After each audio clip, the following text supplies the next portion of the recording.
We're just 30 days away from the 2015 Junior Olympics. We've got rosters for Team USA at the upcoming Pan American Games, and check out some pretty awesome drone footage from the Masters Nationals coming up on the Counterattack.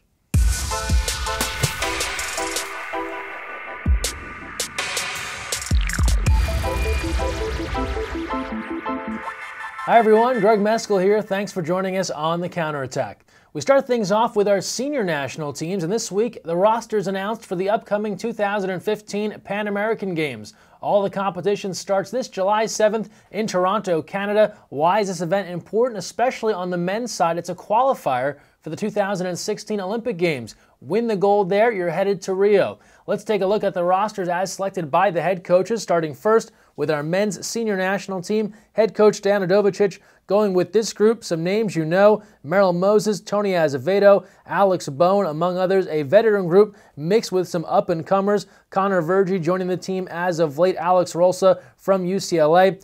That squad will open up on July 7th against Ecuador. If they can come away with the gold, they will head to the 2016 Olympic Games, one of 4 chances to qualify for Rio. For the USA women, this is what their team looks like. Maggie Steffens leading the way, along with 3 fellow returning Olympians from 2012.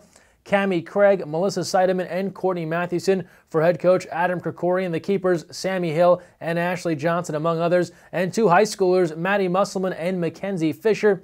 Team USA will open competition on July 7th against Mexico. For the USA women, not a chance to qualify, but a chance to get much better. We'll have full results at usawaterpolo.org and via Twitter at USAWP. Best of luck to both teams. And speaking of the women's national team, we're now joined by head coach Adam Krikorian to talk all things Pan American Games. Adam, how are you? I'm great. Thanks, Greg.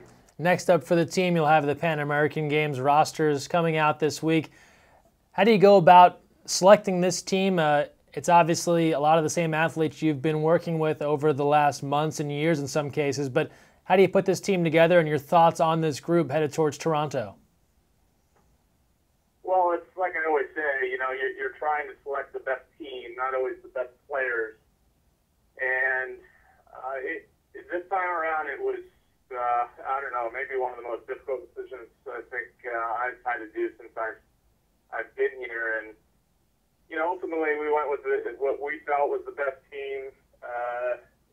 I feel pretty good about it, but I also question it to a certain extent. And I think it's so early in the process, and really we didn't have that much time together. I mean, we had the 2 weeks in China, but other than that, not a ton of time together. So I think we're a work in progress, and I think our roster really will be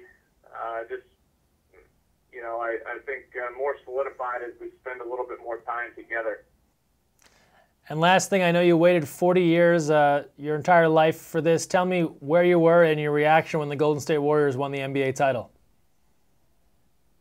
Well, I was home. I got to be honest, as probably a true coach, the Warriors started celebrating with about 3 minutes left. In fact, I was getting text messages from friends, and I couldn't be more upset because the game was far from over. I mean, we might have been up by 15, but, as a coach, the game isn't over until the clock strikes 0. And obviously, the Cavs put on a little run there. I was getting nervous. I was telling my son, Jack, to settle down, don't celebrate yet. But when they won, I couldn't be more happy for that group of those group of players. And I think the world of Steve Kerr and Bob Myers, the GM there, and it's a great team. I don't know how you. I know I'm a Warriors fan. I may be biased, but I don't know how you not root for that team. Just a bunch of great guys. No, super fun team to watch. So your summer's off to a good start. Best of luck in Toronto, and thanks for taking some time with us. Thanks, Greg. It's an honor to be on the Counterattack. Thanks, Coach Krikorian, for taking the time to join us here, and good luck to Team USA at the Pan American Games. Now we look back to the Masters National Championship. Last week we had highlights from all the games out in Riverside. Now we just want to show you some awesome footage. Jim Weaver, a Masters player and referee, brought his drone camera to Riverside. Check out some of the action from high above the pool.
And now we look at some Olympic Development Program news. In the last month, we've announced ODP zone head coaches and zone head referees. Congratulations to all these folks selected to help better the ODP process. And for more information to see who is the representative in your zone, visit usawaterpolo.org and check out the ODP section.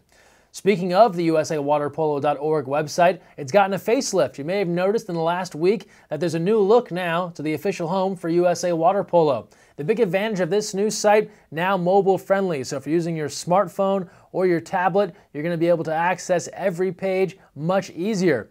Also, we've tweaked the navigation a bit to hopefully let you find what you need in less clicks. So while the new site is live, we're still working to make it better. We appreciate your patience over the coming weeks as we get this site exactly where it needs to be. Last week on the show, we told you about a new program coming to Pennsylvania in high school water polo. This week, a new program in women's college water polo coming to California. Hancock College out of Santa Maria, California has added women's water polo. They'll have their first season coming up this fall. Ben Britton named head coach. Good luck to that program and go Bulldogs. Also in the Open, we told you about the JOs. They're 30 days away, if you can believe it, the world's largest water polo tournament coming up fast to Orange County. Tickets are on sale right now at usawaterpolo.org. Log on and get your tickets. They are available only until July 15th. And don't forget, when you're talking about JOs on social media, use the official hashtag 2015JOs to let your voice be heard on everything Junior Olympics related. Speaking social media, let's get right into our social media send-off, and we start things off here via Instagram. This is from Evie Oak. It's the Santa Clara Swim Club playing some ocean water polo in Monterey, California. We imagine that water was pretty cold, but great to see these athletes out in the ocean playing some water polo. And then across the globe we go to Croatia. This is from Team USA's John Mann via Instagram. Check out this pool in Croatia. It's a beautiful one. Looks like it might be part of a cruise ship. It's actually a pool there off the coast in Croatia. Well done, John Mann. Moving there back to the U.S. and Utah. This from Sean Stringham via Twitter. A good look at some up-and-coming water polo players in the state of Utah. Great to see them playing the game. And then many graduations around the country at the high school and college level in the past month or so. This from Harvard Westlake. Their water polo team showed up to graduation in style, rocking the swimsuits underneath the cap and gown. Well done to Harvard Westlake, winning in the pool with a CIF championship and at graduation representing water polo.